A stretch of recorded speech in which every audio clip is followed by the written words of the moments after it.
Hey there, welcome to episode 146 of the Quoggling Sand audio program. I am your host, as usual, Dan Hugo, recording this at 11:26 a.m. Pacific Daylight Time here in the Greater Vegas area on Wednesday, August 26, 2026. Too many 26s. Today's title and topic, Tiger Teams.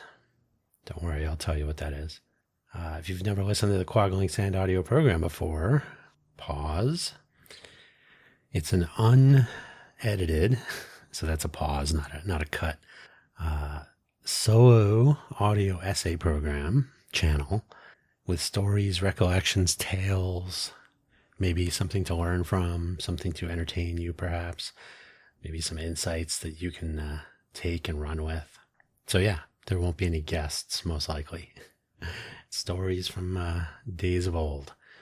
If you're not familiar with the term quoggling sand, by the way, it's a term I coined when I was very young. I was under 5, I think. I'm pretty sure like 3, 4, somewhere in there. Who knows? Hopefully my parents would know, I guess. I think they were there. Quoggling sand is the sensation you get when circulation returns to, it's usually a limb, a hand or a foot or an arm or a leg or somewhere in there. Maybe you've been sitting on it funny. Maybe you fell asleep on your arm or something, and it goes numb, and then as circulation is returning, it goes numb because of your nerves were compressed. So I guess it says the nerves are waking up, or beginning to send signals again.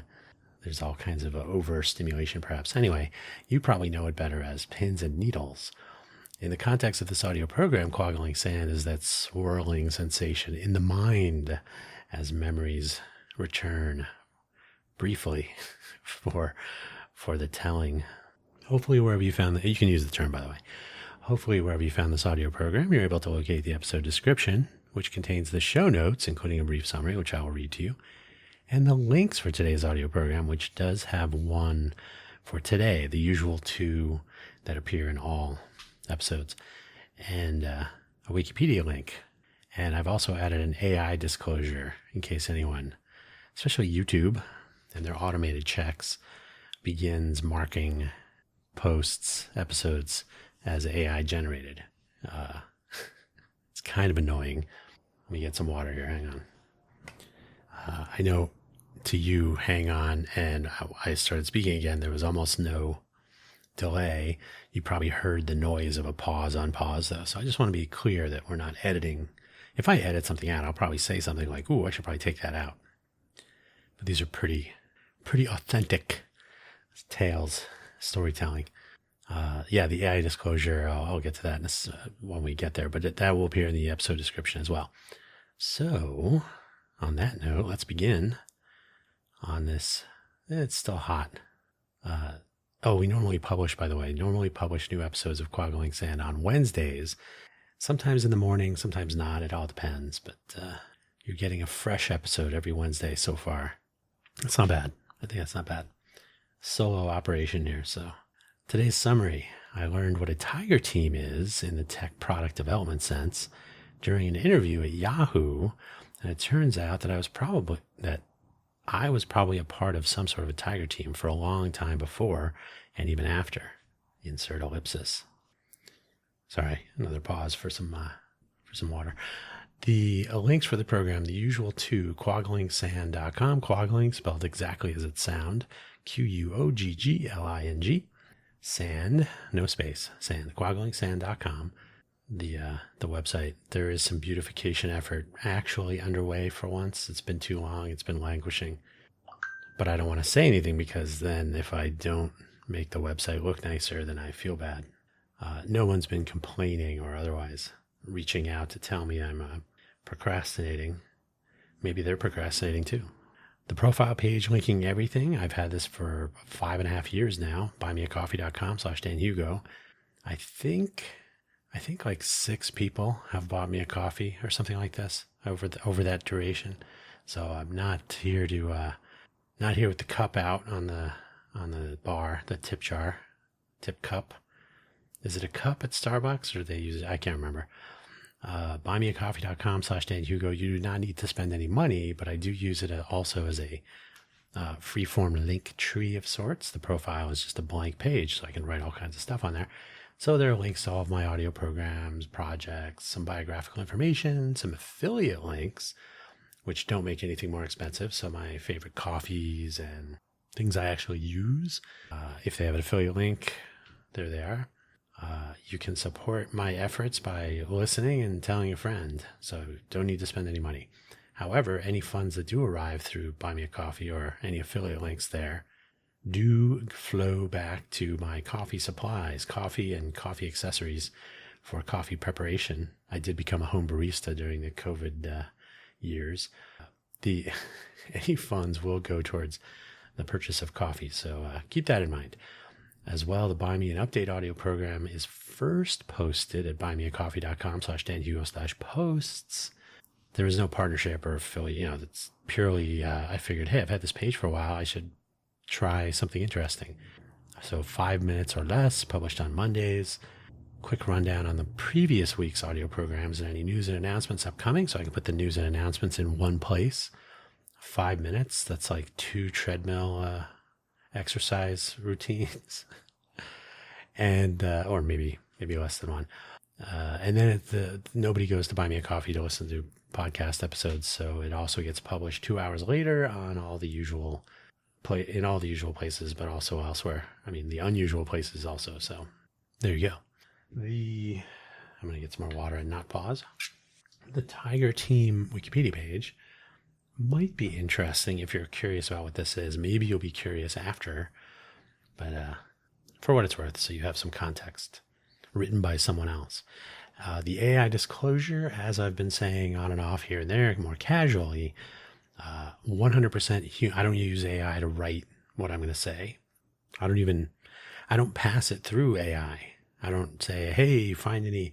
In fact, right now, spell checking isn't even working because I use Obsidian, which is one of those note-taking, that's a markdown editor / note tool platform or whatever.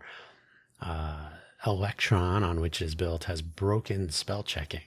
So there's a workaround, so I have to actually re-enable it every single time. So I had it on, but at this very moment, no spell checking going on. So in this case, not even spell checked. But yeah, so 100% human written and 100% human spoken. If I was going to use a robot to narrate my podcast, it would probably have a better voice, and it wouldn't have weather-induced throat clearing. So 100% human, written and spoken. The cover art imagery, however, it's a single frame image.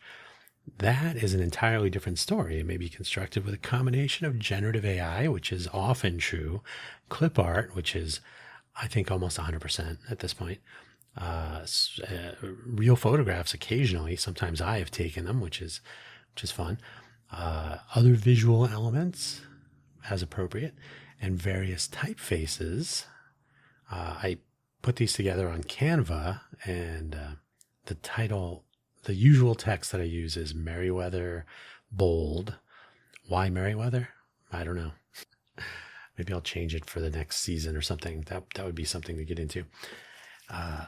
And then YouTube imports my audio programs from an RSS feed and converts it to a video of the same duration as the audio from the single frame. And so they've started tagging AI videos. So the funny part to me is that it only tags a few as AI, but it just tags the YouTube post. It doesn't differentiate audio, video, etc. So it also doesn't give me, because it has imported the video from somewhere else, RSS feed, actually the audio, and then it converts it to a video. I don't have an option to adjust that setting, I guess. It's a little wonky to me. So anyway, they provide a warning like, hey, if there are too many AI generated and you haven't stated that they're AI generated, then there may be some sort of a penalty phase. YouTube is a pain. Really, I post to YouTube because they do the automatic transcript. So maybe I need to find a better way to do that doesn't rely on YouTube, because who knows about YouTube anymore. But bottom line, the AI determination is made and then I don't have an opportunity to alter it. So I've put my AI disclosure in there if anybody has any questions about that, or if YouTube decides you didn't say anything, I can point to this now. Yeah, the problem is my podcast, when they pull the audio from the feed, 100% human. The cover art image, so one picture, one image, is partially AI generated, sometimes majority, but I conceive the design and composite it, so that's my dodge for the moment. I have no graphic capabilities myself. I have no talent in that area. So I post it. It's 100% podcast, human podcast. The cover art is sort of like incidental. That's not the thing that I'm doing. It's a flourish. It's chrome, right? That's not the chrome bumper on a Mustang. Like the Mustang is the interesting part, not the chrome bumper. So we'll see what happens. But that's a new addition. So that appears in the description. And no, I'm not going to go through this every week to that degree. But I just wanted to, I think this is the first week I'm doing it for Quoggling Sand. Whether I backport it into the descriptions of all the other previous episodes, which I think I could do, but pardon me, it turns out I should do that back here. The first time I did that was in front of the microphone, but at a distance. The second time was behind the microphone. So neither, Spotify, nor YouTube. Well, YouTube, you can automate some things. YouTube Studio interface, but Spotify has no automated posting interface. So I would have to jury rig something, which is a term floating around a lot lately. But so I would have to come up with something, since jury rigging is not, it's kind of a misuse of the term. But I would have to roll my own automation or see if somebody else has written something that will take an existing episode and update the description so I can update the posts on Spotify for creators, and that would propagate through the feed to other platforms like, Apple Podcasts. Do they not call it iTunes anymore? I have no idea. Amazon Podcasts, where else? Spotify, of course. And I'm not a fan of Spotify, but what do you get for free, right? YouTube, etc. So I experimented with one. YouTube would pick up the new AI disclosure addition to the description. So I'm kind of weighing it out. Also, anyway, I won't bother you with my YouTube lament here. The exciting world of any sort of rich text in a RSS description is annoying. Everybody picks their own way of this. Okay, you have an unordered list. Let's break it. So, it's not my favorite way to do things, but it's what we have. On that note, let's get back to the program. Tiger teams. What is it? I spent 14 minutes talking about all the intro to the show. So I'm not going to cover this again to this level of degree. I might mention it, but no backstory. Anyway, what is a tiger team? So from the Wikipedia article linked, there's a quote at the top. It's a statement at the top. I'm quoting it. A tiger team is a team of specialists assembled to work on a specific goal or to solve a particular problem. That's about right. That's about what I would say.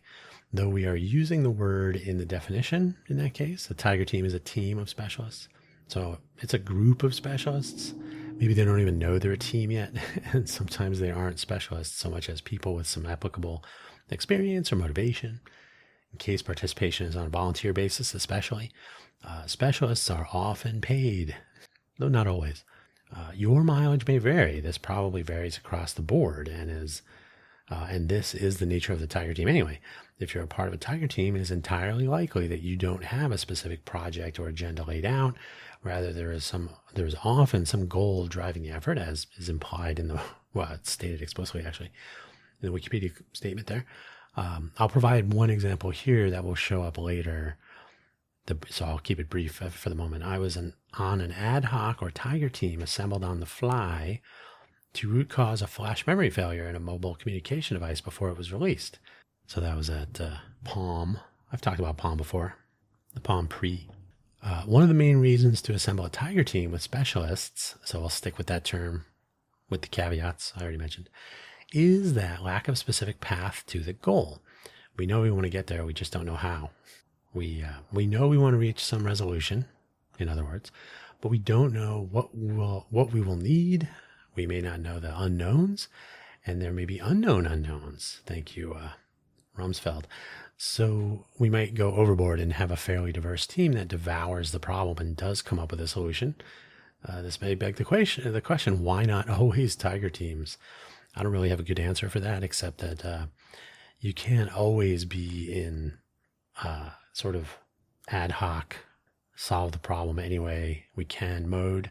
Sometimes there's a little bit more predictable product or service development timeline that you can follow and measure progress and so on. Tiger teams sort of leave the timeline and okay, what do we need to do? So that's my guess. The Wikipedia article may have some more on that, but generally speaking, it's almost like that joke. The what do you call it? The black boxes, which are actually orange, in aircraft. If an aircraft crashes, hopefully not anytime soon. If an aircraft crashes, they find the black box. So a comedian, I don't remember who, said, "Why don't they make the airplane out of the black box?" Or whatever they make that black box out of. Right, but it's a different thing. So that's a little dark. So let's move on to the Yahoo interview. Yahoo was literally up the street in Moffett Park in Sunnyvale, where I lived during my second tour. So after 2005, basically a rather long walk. It would have been pretty long, or about 5 minutes driving with a red light crossing the 101 and 237. So if I didn't make the light, it was longer than 5 minutes, but it was about 5 minutes, maybe under 10. The light would add some time. The lights, 2 lights, on Matilda Avenue. So north on Matilda, bam. The job description did not say Tiger Team. It didn't really describe anything at all. It was really more vague and concerned primarily with SQL databases. You had to know SQL. Okay. I've gone into some detail about my deep dive into PostgreSQL while I was living in Phoenix up until 2005 when I took my respite from Silicon Valley. And now I was back for that second tour, and it was after Salon.com. I don't remember exactly when it was, but it was after 2006. So I was looking for the next thing, and I figured, working for a company like Yahoo, that would be just fine, wouldn't it? I haven't really heard any good things about working for Yahoo. I mean, sort of good, but not overly enthusiastic, I guess. The time to work at Yahoo was a long time, 25 years ago, 20 years ago. No, that would be longer than that. 25. Let's call it 25. With the first person or two on my interview agenda, I had nice conversations about Yahoo and their various acquisitions and how they were all integrated and not integrated. That Yahoo Autos was the top performer of all their vertical modules and so on. I don't know. I can't remember what they call them, properties. So Yahoo Autos, Yahoo Sports probably. So car fans, very popular at the time. We broke for lunch in the cafeteria. It was very nice. And on return, so basically I was meeting with like a manager of some sort and an HR person and I think it was 2 people. And then broke for lunch. Then we came back, and then the technical conversation commenced. And it was at this point I learned a lot more about what they were trying to do.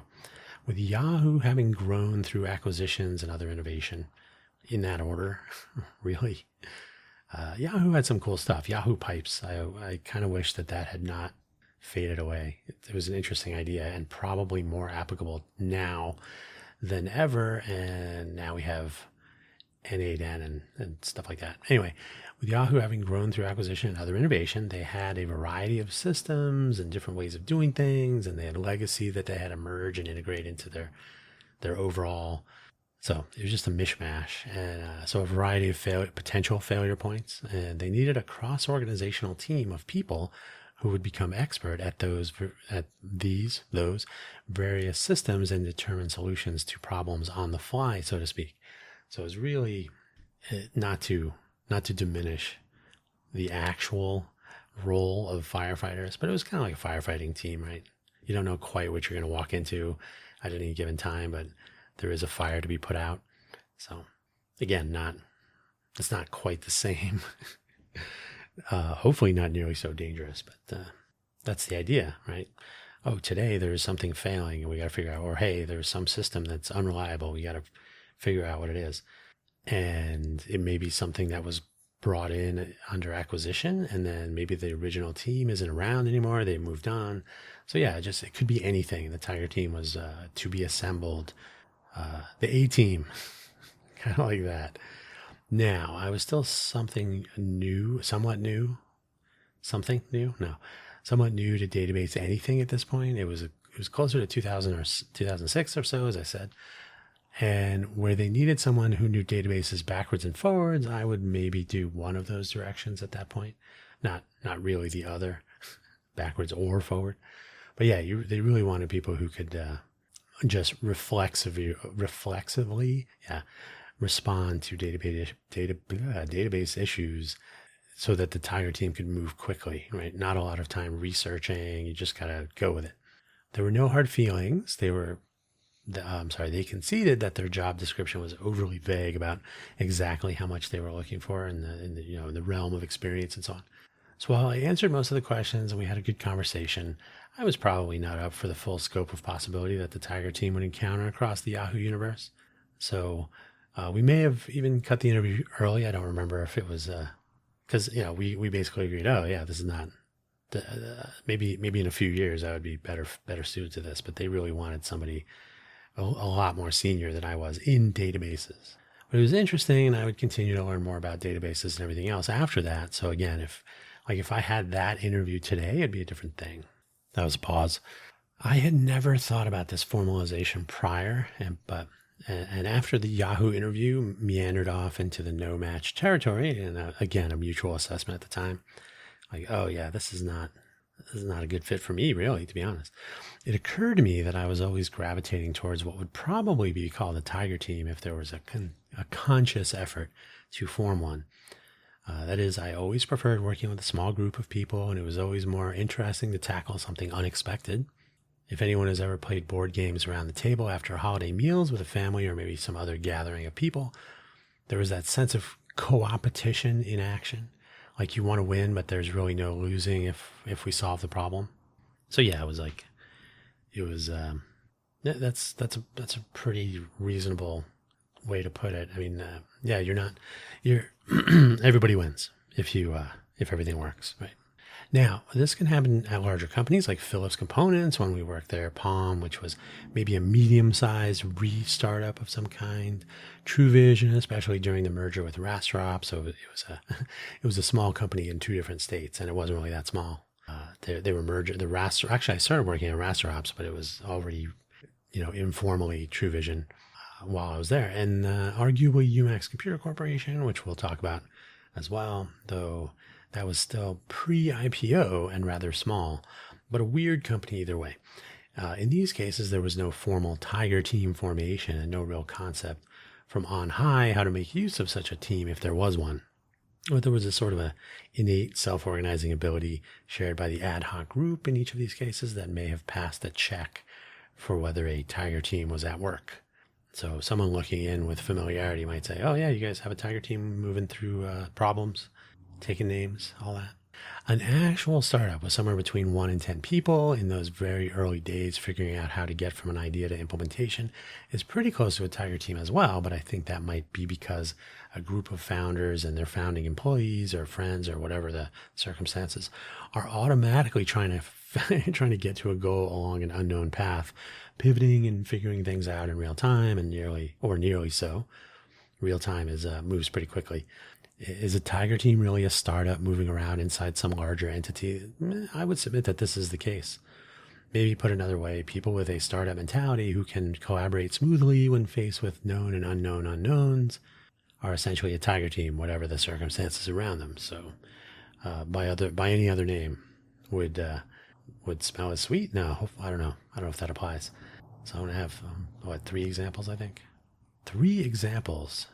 The pause is probably better than drinking water, recording it, but Palm, I mentioned I would get back to this.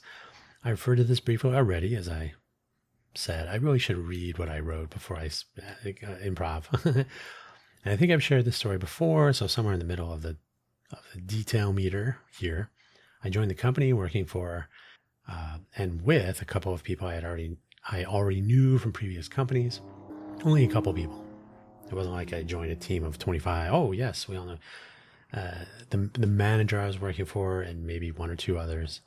Anyway, so I met a whole bunch of new people and dropped in on a project, the Palm Pre, if anyone remembers that, which was the Hail Mary product to restart Palm into a new trajectory. This meant my first 30 days working there were all spent with 10+ hour days, and the plus is the important part there, and a whole lot of uncertainty. Like I had to learn a lot really quickly, and the product was in a weird state, and so on. So that was 30 days in a row, by the way, and a day off now and then was rather unusual after that. So it was an interesting time, no doubt about it. Someone had discovered a data corruption bug that would make the devices, which were all in what we call DVT for developer validation test, or maybe it might be development validation test, something like that. It made them very unstable when they would encounter, so they didn't know exactly what was causing it, but suddenly the device would get a little strange and then it would stop working. Well, we had to figure that out. I mean, we're going to be shipping these things soon. That's when you get to PVT, production validation test.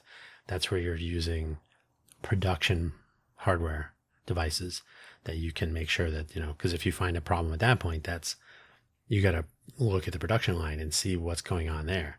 Development validation, these are often hand reworked. There's some soldered wires inside and so on. So they may be, they're works in progress. Engineering validation tests, EVTs, sometimes those are like completely hand built, or anyway. So those I don't know if those names are still in use for hardware. We had to figure that out though. I wrote an email utility because somebody said they were doing some email user, like application testing. And so they were sending and receiving a lot of emails. And so we figured, okay, we'll start there. So I wrote this utility that would just, it would replicate that possible causative behavior. So it would be sending and receiving emails much faster than normal. So it may have helped to track it down, but eventually however we got there, we found a root cause of the device failures. We didn't know beyond that. So we found a root cause for the failure, but not a root cause for the root cause, if you will. With some Samsung flash parts, and that was a correlation, not a causation analysis. That would change later. Some Samsung flash parts, they were becoming corrupt somehow. So I built a test rig and got as many devices as people were willing to give up because we tested them to failure. And the test rig would capture data during that, so we figured out what was happening. Sorry, I guess it's like, I gotta check the humidity in here. It's I don't know. Whatever. Sorry. So the test rig would capture data, and we were trying to figure out what happens between starting what we were doing and when the device would fail. So we'd capture a bunch of disk activity. So I had this Linux machine with something like 22 phones or however many we could find that were going to die, right? Can we have your phone? But I'm using it. Well, we're not going to ship this phone device and we're all going to get fired unless we fix this. So that was the pitch. So I think it was like 22 phones or something. So I had them all attached to this machine that was just capturing data. And then somebody else wrote a utility that would actually track down, like it would perform, it was probably something what we call a test monkey. So you start out with a seed value, and then it makes random disk operations. So instead of just checking email, it's doing all sorts of a repeatable sequence of test operations. Read a file, write a file, copy a file, delete a file, stuff that could be reproduced. And so we would just run that stuff. So we boiled it down to this, and the devices were running this for 24 hours a day for however many days. And so that's where we had so I got that started. We added 2 more people to work out some of the coming up with a test configuration that would actually work, and it would be stable and functional throughout our testing, which was pretty violent when you get to, a lot of disk reading and writing, that was going to find the problem, and it did. So not throwing phones and anything, but electrically violent. And then we had to capture all this data. So yeah, two more people kind of jumped in when they had some time now and then over the course of about 2 weeks. And that was my like daily project, was making sure it was functional and so on. So we ended up finding out what the problem was with the Samsung parts. Now we had 3 parts on the AVL, the approved vendor list for the device. Micron, flash parts, Micron, Samsung, and Hynix. Micron and Hynix, actually you hear all those names nowadays. They're very popular all of a sudden. But at the time, Micron flash, Samsung flash, Hynix flash. Micron, their devices would corrupt themselves when you removed the battery. So that was a problem. We had a user serviceable battery. By the way, why does your cell phone not have a battery that you can take out? Stuff like this. There are some other things, but also like you have to deal with someone actually just removing the battery while the thing is on. So that was a failure point. So Micron was off the list. Samsung and Hynix. Now we're finding Samsung parts are eating themselves for some reason. Like the phone dies, like that's it, end of product. That was bad. So we found the Samsung problem. We sent 2 other people to Korea to work with Samsung directly, which was very productive. So they did a lot of good teamwork there. And so I had all these Hynix devices left running on the rig. So let's say it was probably half and half. So say there was like 10 of them, something like that. 10 Hynix parts in phones working every day. So I figured, I'll just leave it running, see what happens. And it was probably like 1 or 2 days later. I was in the lab and I had the screens on the phone turn red if they failed. I walk in the lab and maybe 2 or 3 of them are red. Like, uh-oh. So I opened the lab door. The lab door happened to be like, I don't know, 20 feet away from, like on the same hallway as the director of engineering office, his office. So he happened to be, I almost ran into him. Like I opened the door and he was literally walking right by. And I said, hey. And I held up a phone with a red screen because they're battery powered. And no, I don't know if I had the phone in my hand. Anyway, he pauses and looks at me because I'm like, I'm not looking pleased. He's like, what? And I said, the Hynix parts fail. And he's like, what? And he got very, very concerned. And so it was kind of luck of the draw that I left these tests running because there was no test plan, right? This is how Tiger teams work sometimes. You just start doing. You don't really write it down first. And so the Hynix devices began to fail, and we found a whole new issue, completely different. The Tiger team was forming and got bigger with the parts. With the upper management involved, and because suddenly, like, both of our flash products that we can use in our designs are now exhibiting catastrophic product-killing failure. We need to talk about this. So they added in the hardware people, the design people, some VP was involved. And this was obvious. I mean, it's like saying our cars stop working with gasoline. Like, what now? These are gasoline powered cars. So the Tiger team, as I said, was less formally like like with a formal meeting time and so on. Suddenly now we have a room of like maybe a dozen people. Okay, we're going to have meetings every morning until we figure this out. Eventually we were down to only the Samsung parts. So because the Hynix parts, we didn't find out until much later, but the Hynix parts were literally burning themselves internally. Literally a little burn mark on the chip. And that's a longer story if you're into electronics. They were not wear leveling at all. So, or not at all, but there were circumstances where it would just keep reading and writing the same blocks of flash. And so somebody did a micrograph on one and it actually had a little crater in it. So we were down to just Samsung. Luckily, as I said, the team was our people that went there, that team was very productive working with the Samsung folks. They came up with a solution to fixing it. They actually came up with 2 or 3 solutions, so we could pick one that worked more safely with our design and so on.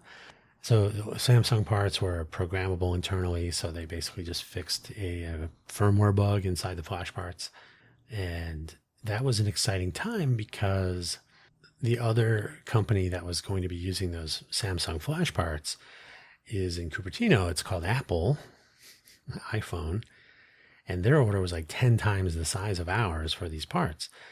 So we were like, well, we only have only these parts. This is going to make or break the entire launch of the Palm Pre. So it was probably valuable that we helped them. Like, they could have shipped these parts to Apple, not knowing that this was a problem that we found. And then, so we avoided that entirely. So we did get our order, our allotment, so we could ship our products. So we basically, from 3 to 1 vendor, and that one vendor was the vendor that Apple was going to be using as their primary flash supplier. It was a little dicey. So Palm was able to ship their product, and they had a few more months before everybody realized that nobody wanted to have a Palm Pre in their pocket.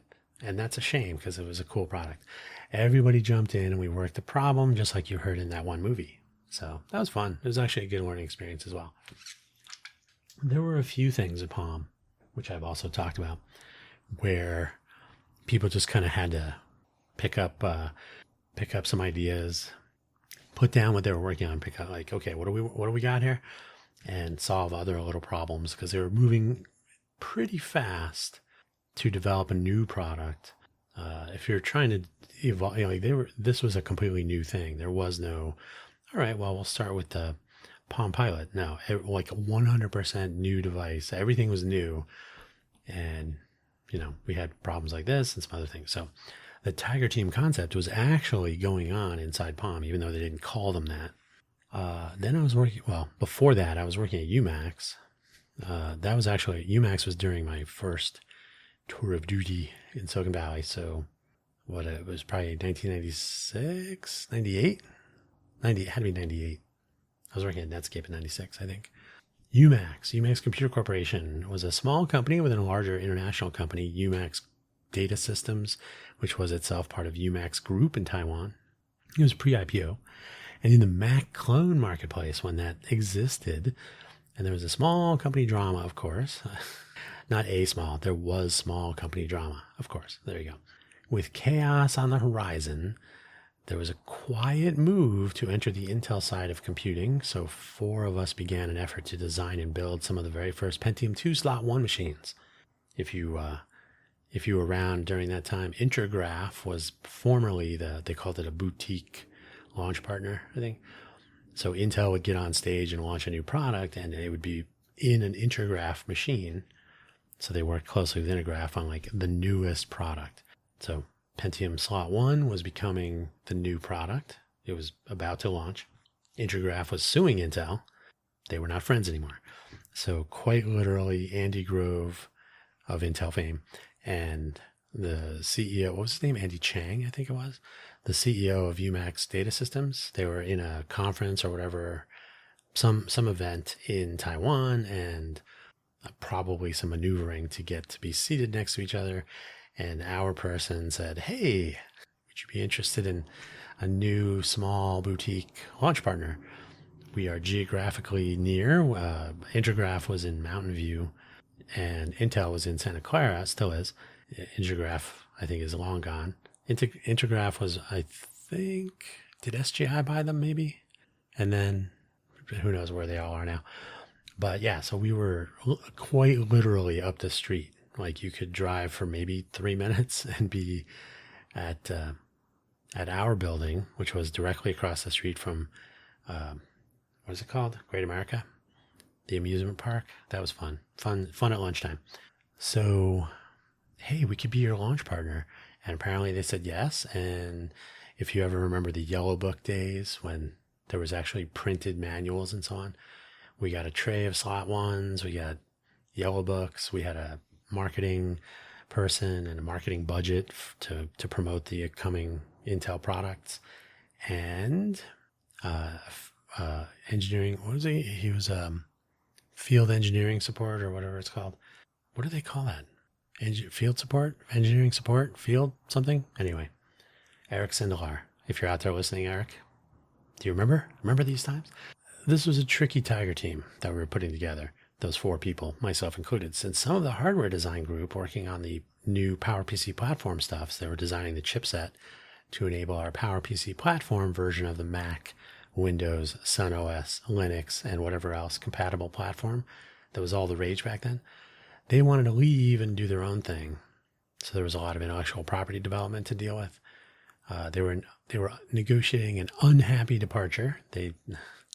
Meeting of the minds, no longer a thing between the parties. And it was not helped by the marketplace move away from the whole concept of PowerPC platform, which is actually too bad. But yeah, I don't know whatever happened to those people, but they did their big exit. I was going to say egress, but they did a real exit. People took stuff out of the lab, and the management of UMax was like, that's the way it is. You're like, yeah, but I really needed that logic analyzer. That was like tens of thousands of dollars worth of hardware walked out of the lab. So anyway, then there was an unannounced layoff that I know I think all four of us, because one of the four was the director of engineering, but there was no reason that I should have been told, but the corporate counsel, we were out. I think we were out. It was myself and one other person, and then the lawyer. She said something like, "If you buy me a beer, I'll tell you about the layoffs." I'm like, "What?" Bar complaint. So the Tiger team. So now you go back to work and you're like, "Oh, I know you're getting laid off, but I can't say anything." That's not comfortable. That shouldn't happen. So the Tiger team, as small as it was, could do things to get onto the Intel path without too much noise and without too many people being curious, despite the fact that we were working in the same spaces. So we were in the lab looking at Intel hardware, and there was no major concerns other than, we're just doing some competitive analysis and whatever. The slot 1 processor was not shipping yet, so it was reasonable, a reasonable dodge. I mean, it's not as fun to keep secrets from your coworkers. I don't know how the CIA people do it, but yeah.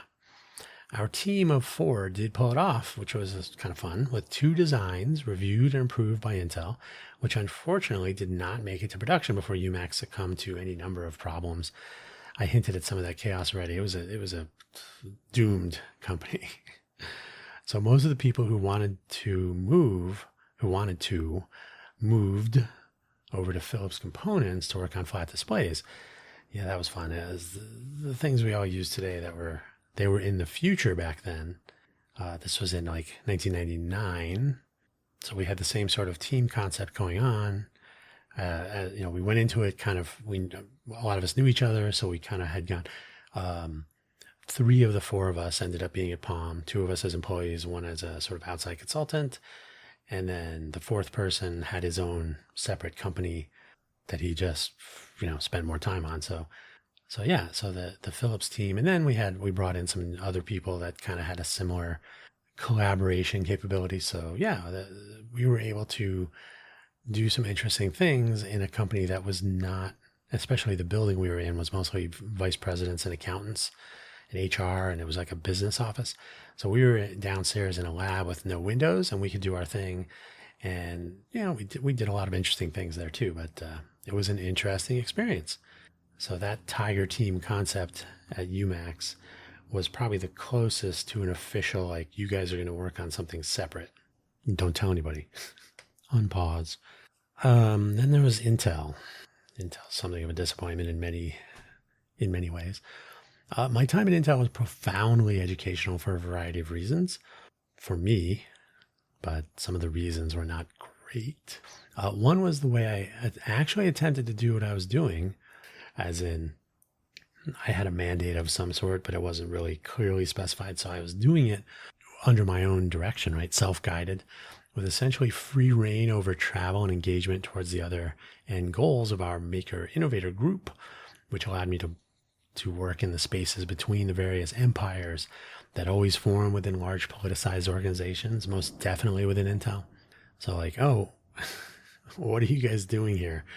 Like, you're doing the same stuff that the other group is doing.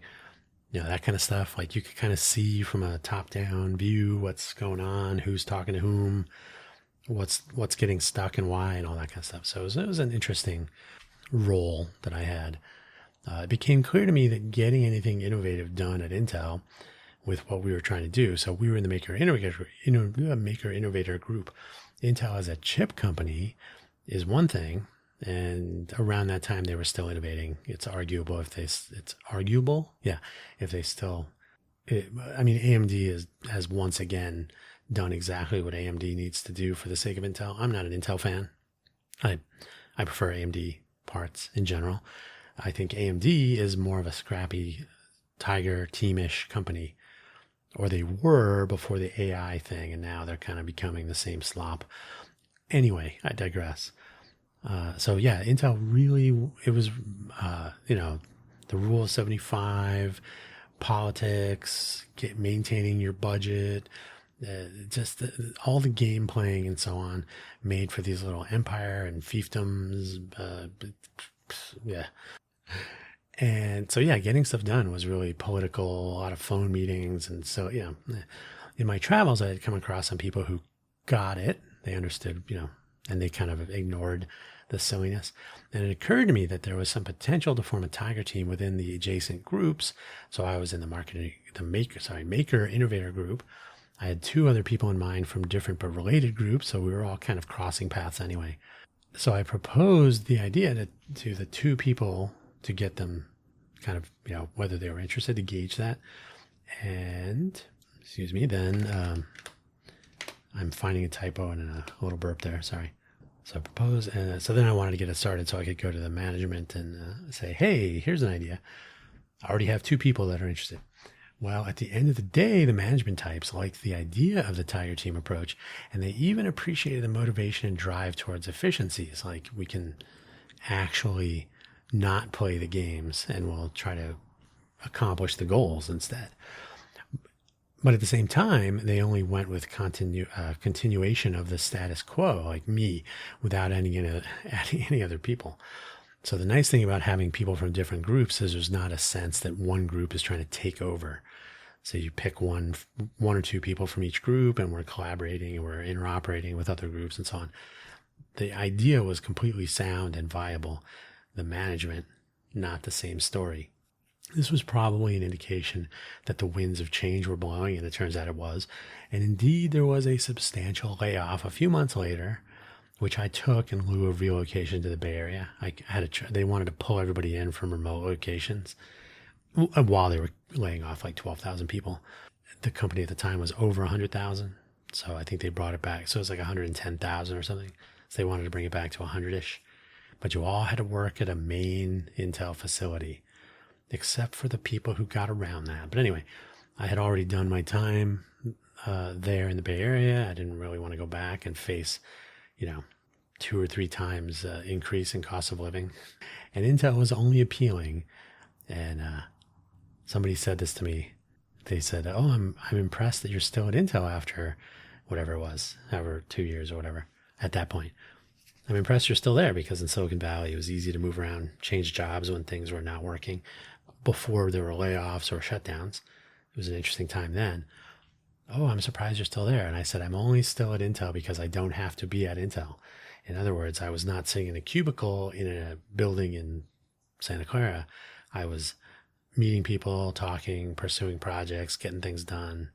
Much more interesting and appealing. So I didn't want to spend 3 times as much for rent, and our group got end of life anyway. So it wouldn't have been a long runway, and then I would have had to play yet more games. So that part worked out probably for the better. So this is the way, in my opinion. I have always considered myself more of what used to be called a startup guy. There's probably something less gendered now, but an entrepreneur, a startup person. There's a variety of terms we could apply here, which really comes down to thinking outside the box and then accomplishing novel implementation of innovative notions, like not following the rules all the time, not doing things the old way. If you're going to do things the old way, learn from the things in the old way and then apply them to the new way, et cetera, et cetera. It is a steep hill sometimes, in fact, all the time. But life in a cubicle setting is a completely different thing, and one that I did my time there. It is absolutely unproductive nowadays, although the environment in general has evolved over the last decade, definitely. before that too, but the last decade, including the pandemic. So now salaries are outside the realm of reality. Gentrification is beyond belief in Silicon Valley, San Francisco Bay Area, San Jose also. So, crazy, crazy times. And I don't know that it would be fun anymore. And, money, fun, what are you going to do? But I think things have changed enough over the last decade that being in a cubicle setting is even less appealing, but there's more money. But now with AI over the last 2 to 3 years, remember ChatGPT launched for public use on November 30th, 2022. So we're coming up on 4 years. Definitely in the last 2 years, and most definitely in the past 1 year, we're seeing a lot of like layoffs blamed on AI, a lot of, hey, here's how AI can do the work of 50 engineers. That's what they say. What they mean is 50 coders that are copy pasting. Like, yeah, there's reasoning or whatever, but they're, hey, AI, why don't you go learn a new programming language and see what happens? Not, hey, you've been trained on every programming language that's in GitHub. That's a weird starting point. So it's a weird terrain right now. So it's going to be interesting to see what happens in the next couple of years, where they're going in general with this regard, with regard to AI and so on.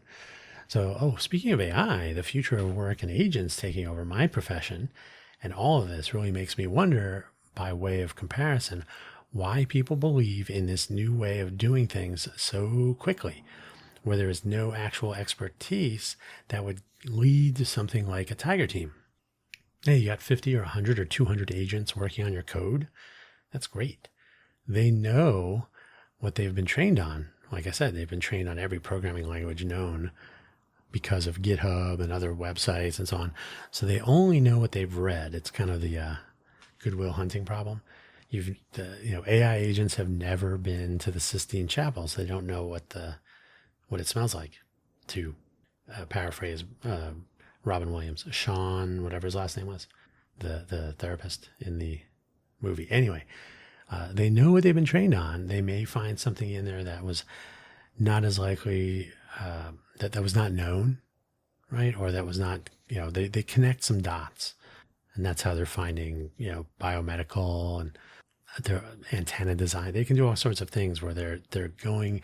If you look at the Go competition, where, what was it called? AlphaGo, where AlphaGo made a move that no human player would ever have made, and it ended up winning that game. And that was the eye opener, the eyebrow raiser.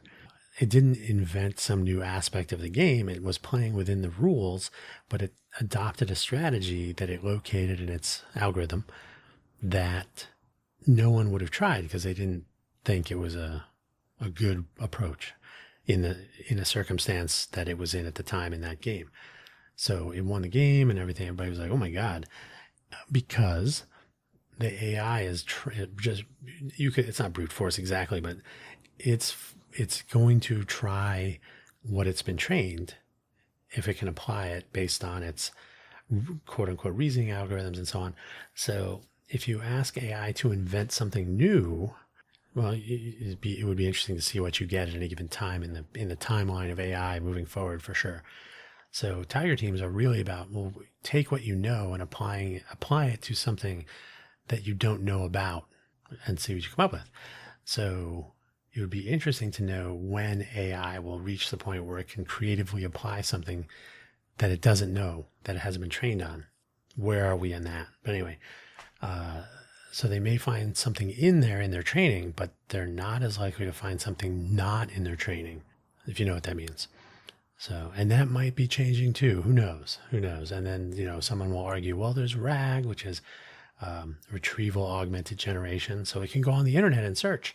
And I cannot tell you how often I don't use AI that much, but there have been times where it goes and finds the first good match on Reddit or whatever. And that's the answer you get. It's like, well, I know that's not true. That's actually not true. Confirmed, not true. Oh, you're absolutely right. Like you can't depend on things like this. So we'll see. We'll see what happens. I would not have a tiger team of 50 people. In the meantime, is a tiger team of one person a thing? No, not really. But one person with such a mindset could perhaps draw one or two more with similar mindsets, with different skill sets or complementary skill sets. And then we're talking, now you're putting together a tiger team, which is also a potential startup, right? Solopreneurs are a real thing. So you can be a solopreneur. You're not a tiger team, but you're one person doing it all kind of thing. And some will believe that AI can take on the other roles. And, oh, I have a company of 50 people, but it's just me and ChatGPT or whatever, right? Well, I just don't buy it. Automation is not ideation, but we'll learn that the hard way over time. In the meantime, tiger team. That's the quest continues. So that's my story, and I'm sticking to it. Oh, we're right at 1 hour. Like literally rolled over as I was saying that. 1 hour of total time that will get shrunk down thanks to silence truncation. My long pauses will go away. I'm going to guess it'll probably still be 55 minutes, maybe a little more. So on that note, I know we've gone really long, so I'll let you go. Thank you for listening as always. And remember, 100% human written with even some ad hoc improv additions and going off topic, straying a bit here and there, misspeaking, and of course my troubled weather-induced sinus issues, but which are ongoing. I don't know what to do about that. I'll ask ChatGPT what I should do about that, I guess. But yeah, cover art, probably AI. Today's cover art is AI generated, but it's literally, it's as close as I could get because I didn't want to go too crazy, but it's just imagine, the go team go kind of thing. Everybody puts their hand in the middle and woo, except with tigers. It didn't turn out the way I was kind of imagining it, but this is not a show of cover art. It's a show of thoughtful recollection and storytelling. And that part is all real. That's where I'm going to leave it. Thank you thank you so much for listening as always. And thank you for telling a friend. Why not? The more the merrier. Take care. We'll catch you next week, or my other audio programs, which you can find at buymeacoffee.com/Dan Hugo. Okay, that's it. Bye-bye.